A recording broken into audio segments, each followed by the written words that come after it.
Baik, Assalamualaikum warahmatullahi wabarakatuh. Ya, pagi ini saya mendiskusikan untuk Anda terkait tentang metode desain yang topiknya adalah budaya. Jadi, saya akan memberikan Anda gambaran studi kasus dengan judul ini. Jadi, metode mendesain transformasi budaya yang saya contohkan adalah studi kasusnya Topeng Malangan. Jadi harapannya dengan metode ini Anda bisa yang memiliki keinginan atau ketertarikan tentang budaya, itu Anda bisa melakukan ini dengan cara mengulik entah itu apa layangan tradisional, kemudian permainan tradisional, apapun itu yang tujuannya cuma menjadikan itu lebih adaptif di zamannya gitu ya. Jadi kalau kita tahu hal-hal yang tradisional itu biasanya cenderung berkaitan dengan etnik tradisional yang mungkin out of date gitu ya.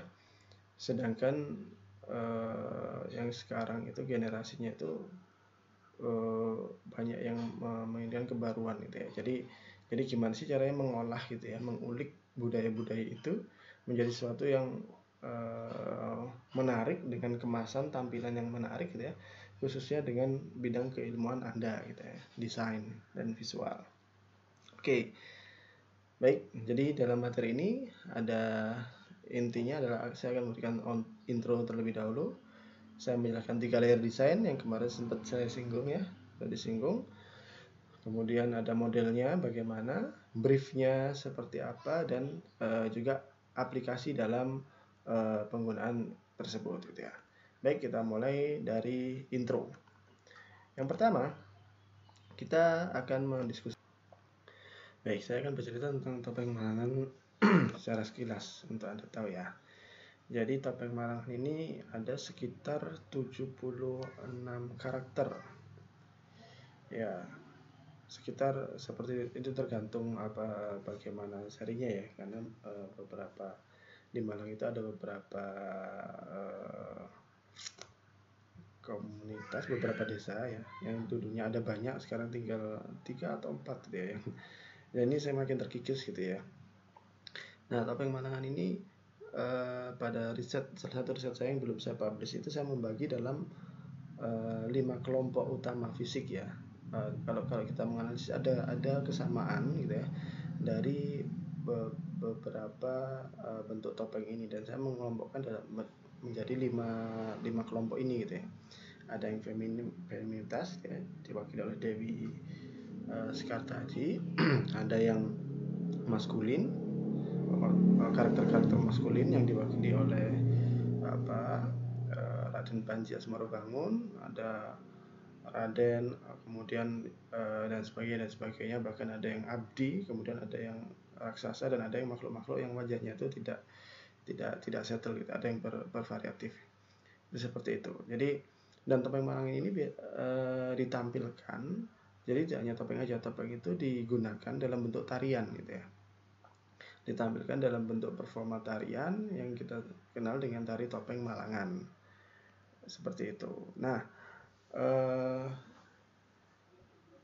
dalam latar belakangnya ini ya, dalam latar belakang kenapa mengulik Topeng Malangan ini menjadi menarik adalah karena ini seperti yang saya bilang tadi, ini adalah sebuah produk budaya gitu ya, yang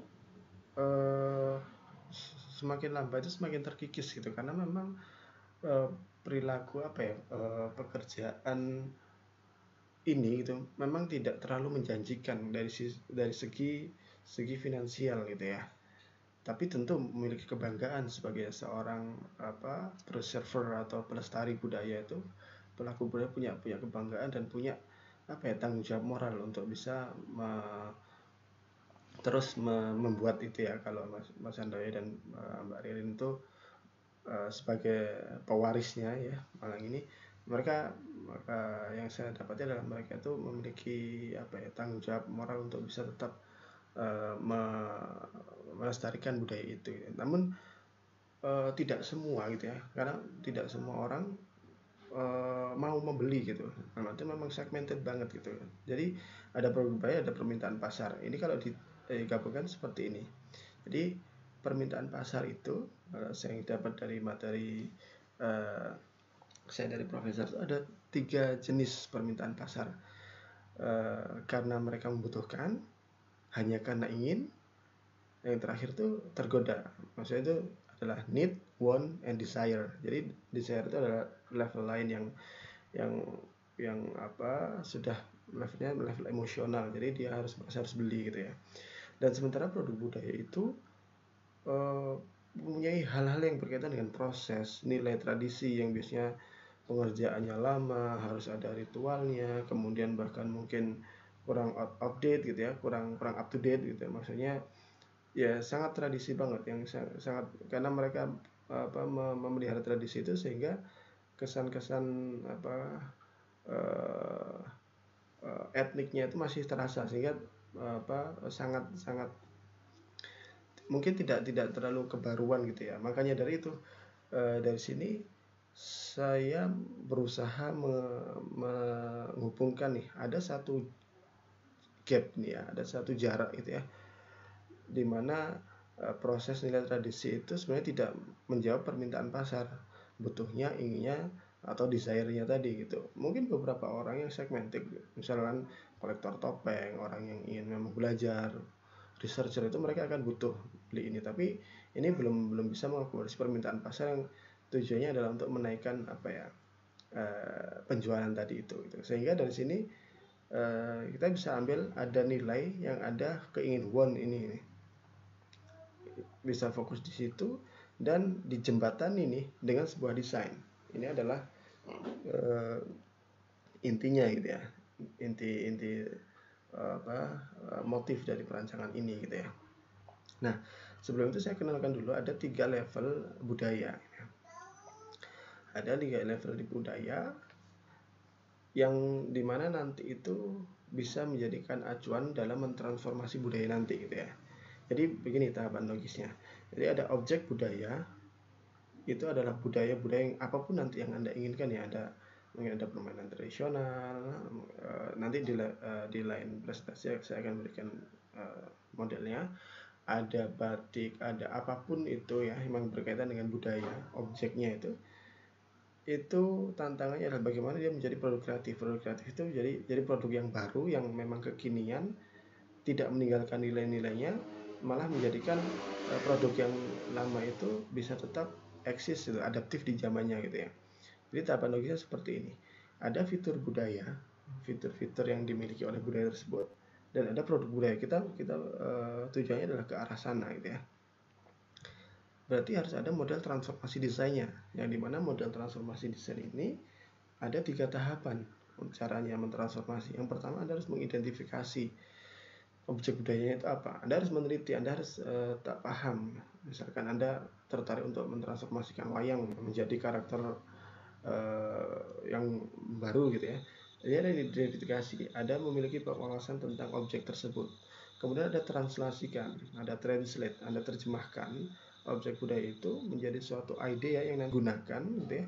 Bagaimana produk itu berinteraksi dengan masyarakatnya, fungsinya, segala macam.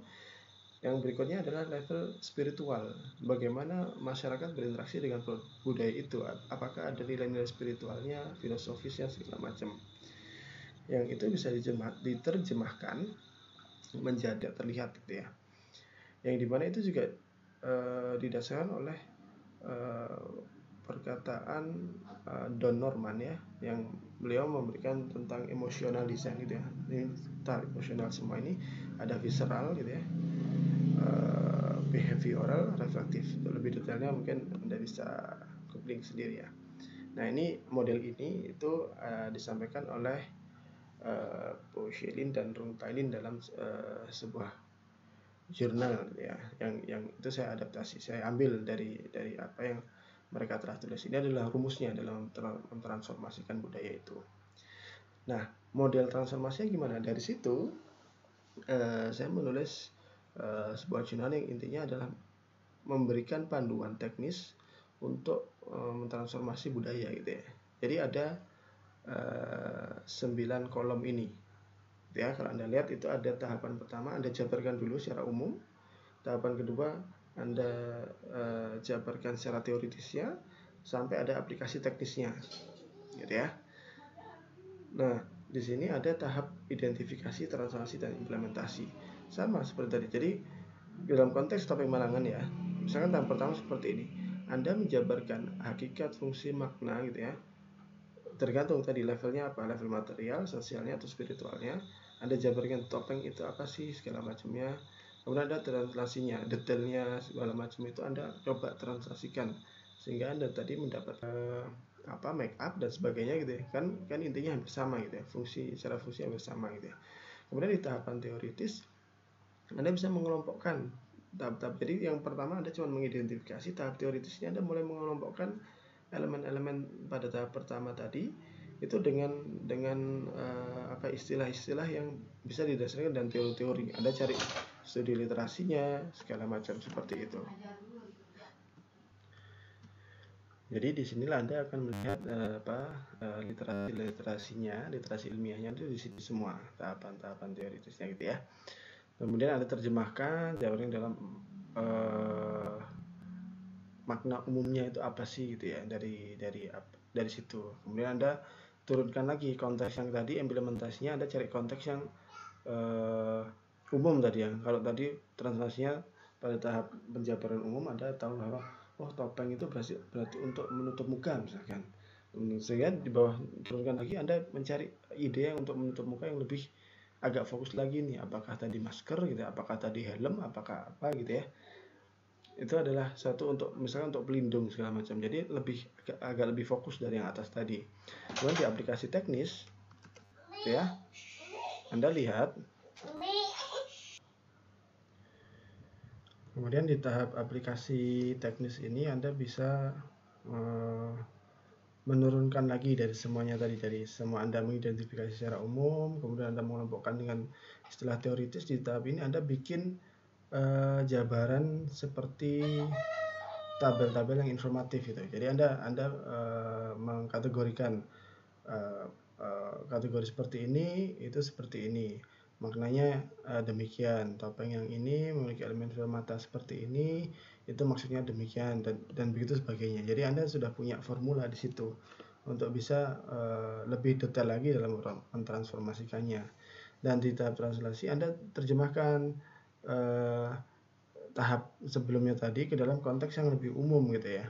Jadi kalau Anda lihat matanya, Anda sudah mengelompokkan matanya, seluruh topeng itu ada yang lingkaran, ada yang sipit, ada yang sekian. Kalau yang besar itu maknanya apa, yang sipit itu maknanya apa, dan sebagainya. Sehingga dari rumus itu Anda bisa mentranslasikan dengan lebih mudah gitu ya. Sampai pada akhirnya Anda mendefinisikan produk yang akan dibuat itu apa sih gitu dari situ gitu ya. Jadi seperti itu. Jadi tahapan ke samping dan tahapan ke bawah itu untuk lebih detail. Dan ini ada dalam jurnal yang saya tulis yang berjudul Sustainability and Transforming Cultural Feature into Cultural Creative Product Design. Yang case studinya ya topeng Malangan itu gitu ya. Baik, kita lebih detail lagi sekarang. Dari sini coba kita lihat bagaimana pengaplikasian dari apa yang sudah kita bikin itu ya. Jadi kan tadi sudah disampaikan ada 3 level, 3 layer dalam sebuah budaya. Ada yang physical, sesuatu yang bisa Anda sentuh, Anda lihat. Behavioral, baru bisa diketahui ketika itu dilakukan, fungsinya segala macam. Sampai spiritual, maknanya. Jadi Anda butuh riset mendalam, bertanya lebih dalam untuk bisa tahu pada level ini gitu ya. Nah, karena topeng Malangan itu seperti yang saya bilang tadi ada sekitar 76 karakter gitu ya, terlalu banyak kalau Anda identifikasi semuanya gitu ya. Makanya di sini, nah ini bisa masuk dalam batasan perancangan pada konteks tahap batasan Anda bisa menjelaskan gitu ya. Jadi batasan ini saya batasi hanya eksplorasi pada 5 karakter topeng ini gitu. Kenapa 5 karakter topeng ini? Nah, Anda pun juga nanti harus punya argumentatifnya. Kenapa 5 ini? Kalau saya memilih 5 ini karena 5 ini adalah karakter yang sering muncul. Jadi karakter ikonik pada cerita-cerita utama pementasan topeng tari Malangan itu gitu ya. Jadi tadi kan kita berusaha untuk mentransformasikan bentuk ini gitu ya, bentuk yang tradisional yang mungkin dahulu gitu ya, konservatif menjadi sesuatu yang kekinian gitu ya. Jadi saya dibantu oleh salah seorang desainer gitu ya, itu mentransformasikan jadi seperti ini. Jadi yang tadinya jadul gitu ya, yang sangat etik banget, menjadi sesuatu yang kekinian dengan visual seperti ini ya. Kemudian dari sini coba kita lihat aplikasinya pada level fisik dulu ya, lahiriahnya, level fisikalnya, material tadi. Jadi kalau kita lihat ini sudah aplikasi ya. Kalau tadi teorinya gimana caranya, ini langsung tahapannya. Di tahap identifikasi pertama ya, konteksnya material. Jadi yang saya lakukan adalah saya eksplorasi dulu, fokus pada bentuknya, warnanya, ukiran, dan kemudian membuat panduan untuk grup eksplorasi ini gitu. Jadi saya eksplorasi dulu, saya identifikasi dulu apa saja sih fitur-fiturnya dalam topeng tadi gitu ya, sehingga saya punya informasi fitur sama informasi elemen visual pada saat translasi ini. Jadi saya breakdown gitu ya, saya pecah lagi gitu ya, aspek-aspek materialnya apa. Jadi saya data semuanya, menjadikan sebuah elemen itu yang ikonik gitu ya, untuk mengekstraksi polanya. Sampai pada saat implementasi saya mencari nih satu konteks gitu ya, konteks apa nih yang bisa dikaitkan dengan topeng tadi gitu ya. Apakah mencari sesuatu yang ikonik gitu ya dengan kebutuhan pasar gitu ya. Kalau tadi bentuk segala macam, yang konteksnya yang sekarang itu lebih relevan apa sih yang kira-kira bisa diimplementasikan dalam produk atau dalam konteks desainnya gitu ya. Untuk masih tahap awam semua, masih tahap kulit semua. Sampai masuk ke tahap aplikasi praktis, saya menemukan gitu ya, bahwa topeng itu dari studi literasi adalah salah satu cara dalam membagian karakter identitas dari sifat manusia gitu ya. Ini saya lihat dari studi literasi, kemudian wawancara itu menemukan kesimpulan seperti ini. Sampai pada saat tahap translasi gitu ya. Jadi ada nih satu kata kunci pembagian identitas gitu ya. Jadi ada kesimpulan simbol untuk menciptakan identitas. Sampai pada saat implementasi berarti bisa nih kata kunci pembagian identitas itu berarti pada saat implementasi bisa diimplementasikan pada produk-produk, pada konteks-konteks yang visual yang ditujukan untuk mengidentifikasi sesuatu. Nah, ini pada tahap ini masih agak umum ya. Sampai pada saat tahap pelaksanaan teknis ini saya buat lebih detail lagi gitu ya. Jadi saya bikin gambar sistematisnya ya, untuk identifikasi apa karakter ini mewakili apa sih, ini apa sih, pembedanya apa dari setiap topeng itu. Sampai saya translasikan. Jadi ada kelompok-kelompok gitu ya, ada pengelompokan. Kalau karakter arogan itu selalu topengnya seperti ini, kalau karakternya bijaksana, wisdom dan sebagainya itu fitur-fitur visualnya ilmiah seperti ini gitu. Sampai pada tahap akhir, jadi saya menemukan bahwa konteks yang relevan adalah membuat produk dengan fungsi untuk membedakan identitas gitu ya. Jadi fungsi produk yang relevan ketika Anda transformasikan topeng tadi itu ternyata yang saya temukan di sini adalah yaitu mencari gitu ya, untuk membedakan identitas gitu. Elemen-elemen visual itu untuk membedakan identitas gitu ya. Nah, bagaimana itu diaplikasikan? Coba kita lihat di sini. Jadi pada desain level fisikal ini, setelah saya cari studi literasinya ya, kebetulan pada saat kuliah master saya fokus eksplorasi fitur elemen visual dari topeng ini sampai saya rumuskan ada elemen was bumil tadi ya. Ada warna, alis, sumpingnya, ada brengos, kumis, ukiran, ada mata, ada irung, hidung, sampai itu lambe, mulut. Jadi saya sudah punya ini kategorinya, sudah punya tabelnya. Jadi tinggal comot aja nih. Kalau karakternya arogan, kalau karakternya feminin, itu akan seperti apa, elemen visual itu ada di sini semua gitu ya. Nah, dari situ Anda akan mendapatkan brief. Setelah Anda menjalankan itu semua, proses tahapan itu, Anda akan mendapatkan suatu brief untuk membuat transformasi desain pada level fisikal itu tadi gitu ya. Jadi untuk level itu gitu ya, kita akan mengetahui Jadi kalau Anda ingat tadi, untuk mengidentifikasi objek budaya ada tahap identifikasi, translasi, implementasi, sampai Anda bisa menemukan produk kreatif apa sih yang sedang Anda bikin gitu ya. Jadi kesimpulan dari tabel-tabel tadi itu, pada saat tabel identifikasi saya mendapatkan ada tabel kamus visual tadi ya, dengan deskripsinya, tahapan-tahapan. Kalau karakternya maskulin, saya sudah punya elemen visualnya seperti ini. Kalau karakternya feminim, elemen visualnya seperti ini. Jadi, dan konsepnya saya translasikan sebagai identitas visual pembeda. Implementasinya saya implementasikan pada visual simbolik, jadi produk-produk dengan fungsi untuk mengidentifikasi produk atau grup atau karakter tertentu gitu ya. Nah, aplikasinya seperti apa? Itu seperti ini. Jadi ini briefnya ya, briefnya. Jadi saya dapat tabelnya seperti ini. Proses metode analisisnya saya dapat topeng untuk pemisah identitas. Aplikasi kuncinya personal item untuk identifikasi personal ya, yang customize banget gitu, karakter membedakan dari membedakan, mengidentifikasi sesuatu. Ya, proses eksekusinya saya bisa pilih apa nih dalam konteks ini, bisa diimplementasikan dalam variasi kemasan makanan tradisional gitu ya. Jadi di sini sudah ada rumusnya.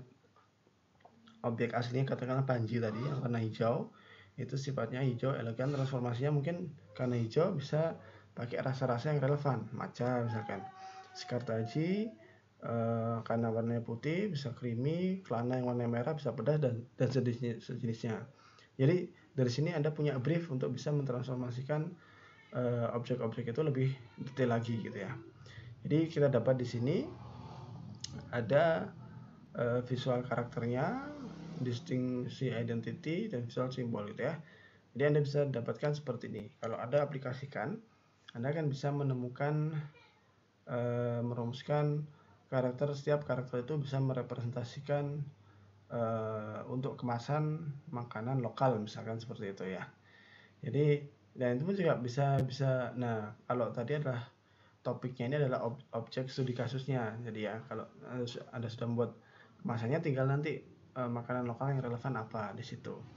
Dan ini desain ini saya dibantu oleh desainer Raven. Beliau membantu saya dalam mendesain ini gitu. Jadi saya berikan gitu ya, brief rumusnya, brief kreatifnya, brief desainnya, dan untuk mengujinya apakah brief ini bisa dipahami, ternyata beliau bisa mengeksekusikan ini dengan baik gitu ya, untuk bisa membuat desain ini dari brief yang sudah saya rumuskan tadi. Nah, coba sekarang kita lihat di aplikasi level perilaku, fungsi aktivitas tadi ya. Tadi kan dari materialnya, sekarang dari level behavioralnya. Coba kita lihat, sama, Anda punya 9 tahapan ini. Pada saat metode panduan semua ya, itu material itu harusnya itu ya, fungsional, behavioral gitu ya. Ada konsep segala macam ini, Anda akan menemukan bahwa ada brief yang seperti ini. Untuk mempersingkat waktu, intinya sama seperti yang saya lakukan tadi ya, itu. Jadi seperti ini. Oke, jadi pada tahap teoritis saya juga akan mencari nih secara behavioralnya, secara fungsinya apa sih topeng itu ya. Ternyata saya temukan bahwa topeng itu untuk mendekorasi sebuah tampilan, performance gitu ya. Dan saya jabarkan lagi lebih detail lagi dalam dekorasinya itu apa saja yang diperlukan. Ternyata ada elemen-elemen ini dalam kostum topeng walangan itu. Sehingga dari sini saya juga bisa memberikan brief, acuan gitu ya. Briefnya seperti ini. Jadi untuk mempersingkat waktu, saya identifikasi sebagai tabel daftar aksesoris ya. Jadi saya membuat tabel tuh daftar aksesoris dalam penunjukan kostum apa aja. Kemudian kata kuncinya adalah dekorasi style berpakaian. Ini kata kuncinya. Tadi yang saya jabarkan ada 9 tahap itu saya persingkat, tapi ini adalah kata kunci yang saya dapatkan dari situ. Kemudian implementasinya adalah untuk aksesoris, membuat produk dengan fungsi aksesoris untuk tampilan fashion tertentu gitu ya. Sehingga dari sini kita bisa dapat brief seperti ini. Metode analisisnya topeng untuk pembeda identitas, sama ya. Aplikasi kata kuncinya produk fashion untuk mendekorasi tampilan. Kemudian proses eksekusinya ada scarf, ada bandana di sini ya. Sama seperti itu, masing-masing memiliki transformasinya. Kalau bijak berarti tampilannya harus elegan kayak gini segala macam seperti itu. Nah, sehingga tampilannya akan kita dapat seperti ini. Ada jam, ada masker, ada iPhone holder gitu ya. Ketika Anda jogging Anda pakai itu. Ini semua berdasarkan aksesoris yang ada dalam kostum tari topeng tadi gitu ya. Ada deker, ada masker, bangle dan segala macam itu bisa dipakai. Bahkan Anda bisa juga bikin scarf dari sampurnya tadi itu ya. Tapi semua itu merepresentasikan dan Anda bisa bedakan nih gitu. Kalau Anda orang yang berani Anda pakai warna merah, Anda orang yang feminim Anda pakai warna putih dan sebagainya gitu ya. Karena ini juga intinya mengidentifikasi tadi untuk tampilan aksesorisnya. Jadi seperti ini. Sekali lagi, brief ini juga saya sampaikan ke seorang desainer Raven ya, dan beliau bisa memahami dan bisa mewujudkan desain-desain seperti ini gitu ya. Kemudian pada tahap aplikasi level spiritual gitu ya, sama dengan 9 tahap itu untuk mempersingkat ya spiritual. Untuk mempersingkat waktu saya percepat ini ya. Dan Anda dari sini saya temukan bahwa studi literasinya saya baru bisa menemukan ini dengan beberapa literasi dan sampai wawancara juga menemukan bahwa kata kunci adalah topeng. Tari topeng itu ditampilkan untuk menghormati leluhur, rasa berterima ada rasa berterima kasih pada leluhur dan juga untuk mengenang gitu ya. Makanya sebelum perform mereka mengadakan ritual-ritual untuk mengunjungi makam, untuk melakukan tarian di sekitar daerah pemakaman dan sebagainya gitu ya. Di sana itu yang terjadi di sana. Nah, briefnya dari situ sama identifikasi, translasi, implementasi. Di identifikasi kesimpulannya adalah merumuskan satu kalimat yang menjabarkan makna spiritualnya. Apa nih gitu. Kira-kira makna spiritualnya apa? Dimana kita tadi saya mendapatkan adalah respect gitu ya, menghargai, dan remind gitu ya, mengabadikan momen, mengingat, mengenang gitu ya. Jadi apa sih yang relevan dengan mengenang gitu ya, mengingat sesuatu gitu ya. Dalam konteks wisatawan saya temukan dari brief yang 9 tahap tadi itu salah satunya adalah souvenir, oleh kenangan. Jadi kalau Anda menemukan souvenir itu biasanya untuk mengingat bahwa Anda pernah kesini, Anda pernah ke situ gitu ya. Jadi dengan itu Anda bisa merumuskan satu proses desain seperti ini. Dan kebetulan proses eksekusinya adalah yang saya temukan dari beberapa alternatif adalah cincin custom gitu ya. Yang itu ya, ada panji scar tadi saya jadikan satu karena mereka dalam cerita adalah sepasang. Jadi bisa jadi transformasinya adalah cincin couple seperti itu. Ragil kuning dia punya jiwa muda, makanya menjadi kompas yang suka berpetualang, jadi kompas travel seperti anak muda gitu ya. Secara sederhananya seperti itu. Kalau Anda ingin lebih detail Anda bisa baca di jurnal saya ya. Jadi bisa seperti ini akhirnya. Tampilan-tampilannya sama, kreditnya juga sama Raven juga. Tuh. Dan baik, jadi kalau Anda lihat di sini setiap level ada couple ring untuk panci dan scar tadi, ada cincin untuk membuka botol yang sekiranya khas dengan kelana ya. Kelana itu sifatnya arogan, dia minum segala macam. Jadi bisa seperti itu. Kemudian ada yang kompas ring ya, jadi dia untuk betul-betul anak muda yang suka berpetualang dan sebagainya. Jadi kalau Anda lebih detail bisa baca di jurnal saya seperti itu. Jadi itulah ketiga level transformasi tadi ya.